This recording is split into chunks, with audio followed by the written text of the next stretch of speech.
ओम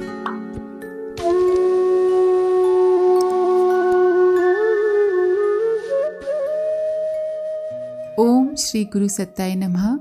सभी को प्रणाम। पिछले वीडियो में आपने सुना कि आचार्य श्री उदासीन बाबा की कुटिया में रुक गए थे। रात में उदासीन बाबा प्रकट हुए।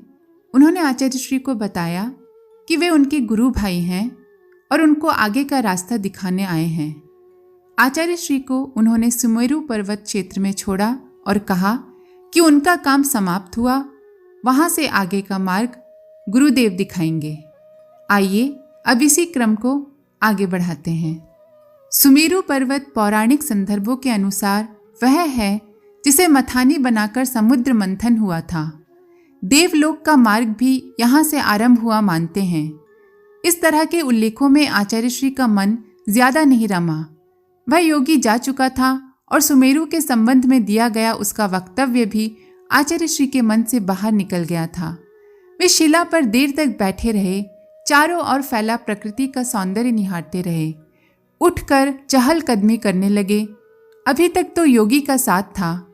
योगी ने रास्ते में कुछ एक बार ही बात की थी, फिर भी उसकी उपस्थिति प्रतीत तो होती थी। अब नितांत अकेलापन था। आचार्य श्री उठे और चलने लगे। पहाड़ी के उतार पर एक झोंपड़ी दिखाई दी। अभी कोई प्रेरणा नहीं आ रही थी कि किस दिशा में जाना है, इसलिए ठोर ठिकाने के लिहाज से झोंपड़ी ने आकर्षित किया। पास जाकर देखा तो पाया कि जब तक आगे बढ़ने का संकेत न मिले तब तक के लिए ये सही ठिकाना है। वस्त्र, लोटा और दरी आदि के जो उपकरण साथ थे उन्हें झोपड़ी में रख दिया और आसपास के दृश्यों के निरीक्षण के लिए निकल पड़े। भांति भांति के फूल, बर्फ से ढकी चोटियां और यहाँ वहाँ बहते झरने। कुटिया के पास भी एक झरना बह रहा था। आचार्य श्री उसके किनारे बैठ धारा को निहारते रहे।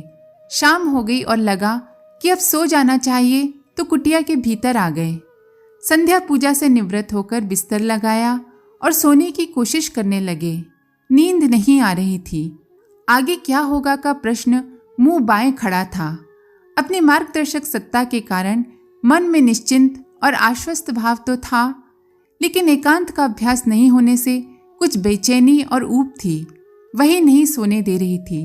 रात गहराती जा रही थी और नींद थी कि आने का नाम नहीं ले रही थी। करवटें बदलते रहने के स्थान पर यह उचित समझा कि बाहर जाकर प्रकृति से संवाद किया जाए। वे बाहर आ गए। झरने के पास एक शिलाखंड पर बैठ गए। वहां से प्रवाह देखने लगे।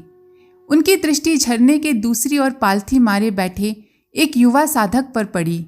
दृष्टि जाते ही साधक ने आंखें खोली और आचार्य श्री को निहारा, जैसे वह इनको देखने की प्रतीक्षा कर रहा था। उठकर वह आचार्य श्री के पास आया। झरने में घुटने घुटने पानी बह रहा था। उसे पार करने में कोई कठिनाई नहीं आई। साधक पास आया और उसने आचार्य श्री को प्रणाम किया। उसके प्रणाम करते ही आचार्य श्री की स्मृति में जैसे एक पहचान कौंधी। उन्हें साधक के बारे में कुछ याद आया। उसका अतीत चलचित्र की भांति घूम गया। लगा कि साधक ने किसी समय उनके सानिध्य में साधना आरंभ की थी और सन्यासी बनकर दूर चला गया था।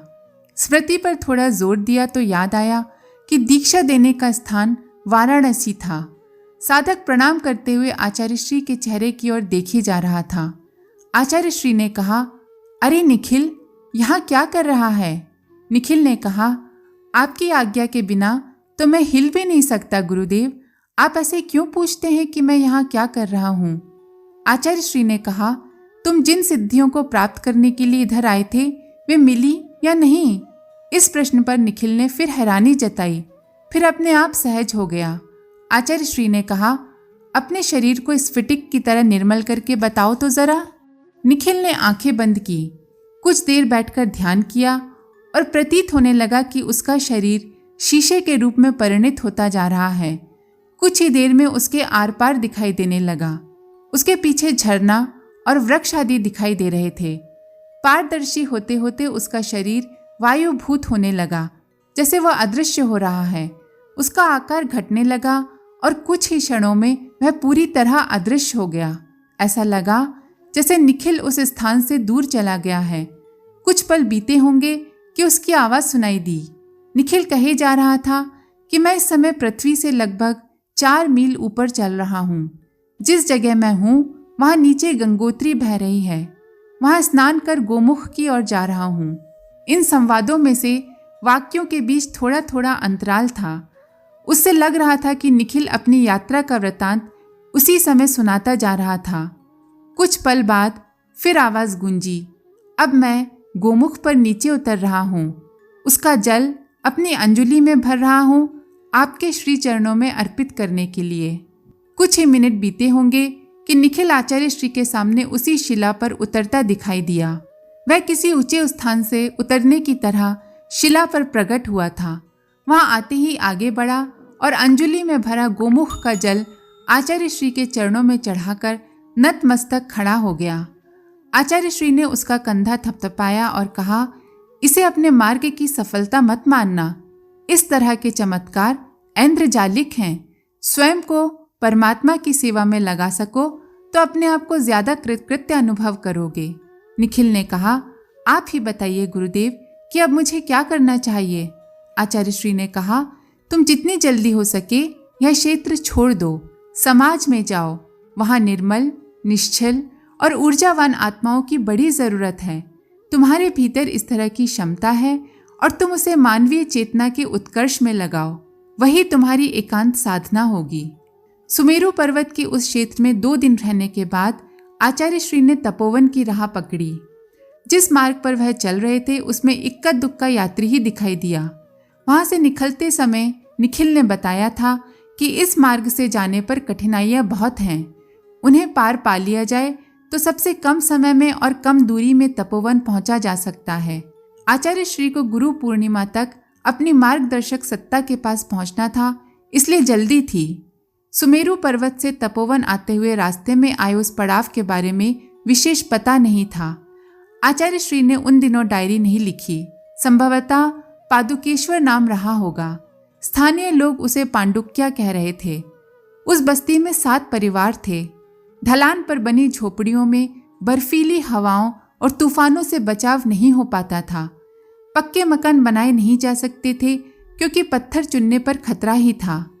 कच्चे पहाड़ से मिट्टी या चट्टान किसी भी समय खिसक सकती थी। उससे मकान ध्वस्त होने में जरा भी देर नहीं लगती। पांडुक्या पहुंचे तो तीसरे ढलान पर बनी झोपड़ी से एक वृद्ध निकल कर आए। उन्होंने मामूली वस्त्र पहने हुए थे। आचार्य श्री ने उसे देखकर नमस्कार के लिए हाथ जोड़े। वृद्ध ने आगे बढ़कर स्वागत किया। साल 6 महीने में एकाध साधु सन्यासी इस क्षेत्र में निकल आता है। सैलानी कहें तो वही और बाहरी व्यक्ति कहें तो वही। उनके अलावा किसी का आना जाना नहीं था। वृद्ध ने आचार्य श्री को आया देखा तो प्रसन्नता व्यक्त की। इस क्षेत्र के लोग बाहरी जगत के संपर्क में कम ही आते थे। उनकी संस्कृति, भाषा और व्यवहार नागरिक या ग्रामीण क्षेत्रों से सर्वथा अलग होते थे। भाषा समझना भी कठिन था। उस वृद्ध ने आचार्य श्री का अभिवादन करते हुए शुद्ध प्रांजल हिंदी में संबोधित किया, स्वागत है महाभाग। फिर खुद ही अपना परिचय दिया। मैं 40 वर्ष से यहाँ रह रहा हूँ। मेरे साथ एक साधक और हैं, जगन्नाथ स्वामी। उनके अलावा 5 परिवार और हैं। उस वृद्ध ने अपना नाम महावीर योगी बताया। उसकी भाषा, भंगिमा और उच्चारण में आकर्षण था। आचार्य श्री उसकी बात सुनने लगे। योगी ने उन्हें अपनी कुटिया में आमंत्रित किया, बैठने के लिए स्थान बताया और उस निर्जन में जो भी फल आदि उपलब्ध थे उनसे स्वागत किया। आप भगत करते हुए वह बात भी करता जा रहा था। उसने कहा, मनुष्य के भीतर जब कुंडलिनी जागृत होने लगती है तो उसका वास्तविक जीवन आरंभ होता है। उससे पहले का जीवन नारकीय और पाशविक ही कहना चाहिए। शास्त्रों में 84 लाख योनियों का उल्लेख आया है। आवश्यक नहीं कि आत्मा इन शरीरों की यात्रा करते हुए ही मनुष्य शरीर धारण करे। शरीर मनुष्य का रहते हुए भी आत्मा पशु योनियों में जी रही हो सकती है। उदाहरण के लिए मनुष्य योनि में जन्म लेने के बाद भी कितने ही व्यक्ति व्यर्थ की चिंताएं और जिम्मेदारियां ढोते हुए जीवन यात्रा पूरी कर लेते हैं। सुबह उठना, खाना पीना और रोजमर्रा के काम निपटाते हुए शाम को सो जाना, ऐसे लोगों का जीवन आलस्य और प्रमाद में ही कटता है। उस जीवन को गधे की योनि कहा जा सकता है। कुत्ते, बिल्ली चूहे आदि प्राणियों के लक्षण जिस व्यक्ति में प्रकट होते दिखाई दें, उसे उन्हीं योनियों में मानना चाहिए।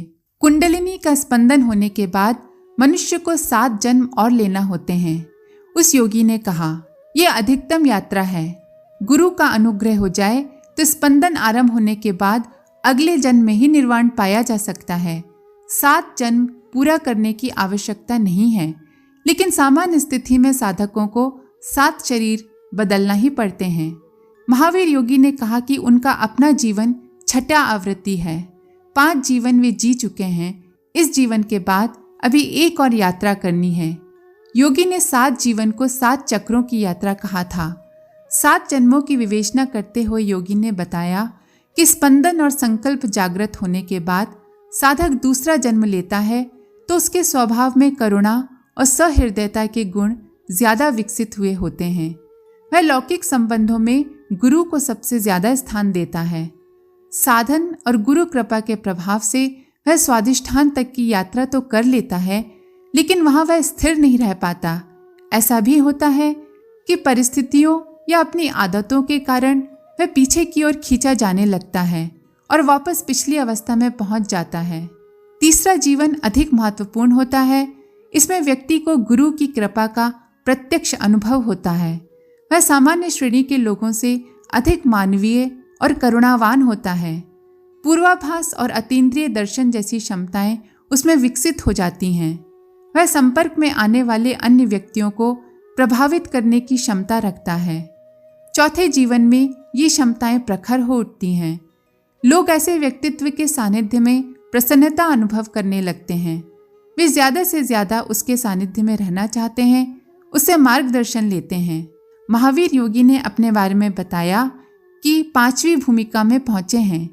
इस भूमिका में साधक के चेहरे के आसपास एक आभा मंडल दिखाई देता है। ऐसे साधक की वाणी सुनकर मन को शांति और संतोष की अनुभूति होती है। ऐसा व्यक्ति गृहस्थ होते हुए भी योगी और योगी होते हुए भी गृहस्थ होता है। उस व्यक्ति के जीवन में लोभ, वासना का आवेग कदापि नहीं होता है, कहकर महावीर योगी चुप हो गए। आचार्य श्री उनकी ओर प्रतीक्षा भाव से देखते रहे। वे सोच रहे थे कि महावीर योगी आगे के जीवन या कुंडलिनी साधना के अगले पड़ावों के बारे में बताएंगे। महावीर योगी ने उनके मनोभावों को समझा और कहा कि 5वीं भूमिका से आगे की यात्रा मैंने नहीं की है, इसलिए उस यात्रा के बारे में विशेष कुछ नहीं कह सकता। शास्त्रों में पढ़ा भी है और योगी यतिजनों के मुंह से सुना भी है, लेकिन जब तक स्वयं उस यात्रा का अनुभव नहीं हो जाता तब तक कुछ कहना उचित नहीं है, कहकर योगी चुप हो गए। आचार्य श्री ने इसके बाद कुछ नहीं पूछा। दोनों शायद एक दूसरे के शुरू होने की प्रतीक्षा कर रहे थे। योगी ने ही शुरुआत की। वे बोले, आप मुझसे भी आगे की भूमिका में पहुंचे हुए हैं। आचार्य श्री कुछ कहें इससे पहले ही उन्होंने प्रमाण प्रस्तुत करने की कोशिश की। आप गृहस्थ हैं, एक महत् कार्य का आपने संकल्प लिया हुआ है। उस दायित्व को देखते हुए किसी भी व्यक्ति को एक दिन भी इधर उधर नहीं होना चाहिए, लेकिन आप निष्प्रह भाव से हिमालय में विचरण कर रहे हैं। यह निष्प्रह भाव 6वें जीवन से कम में नहीं आता। आज के लिए इतना ही। आप सभी का बहुत धन्यवाद। ओम शांति। हमारे YouTube चैनल को सब्सक्राइब करें और बेल आइकन को दबाकर ऑल पर क्लिक करें ताकि नोटिफिकेशंस आपको मिलती रहें।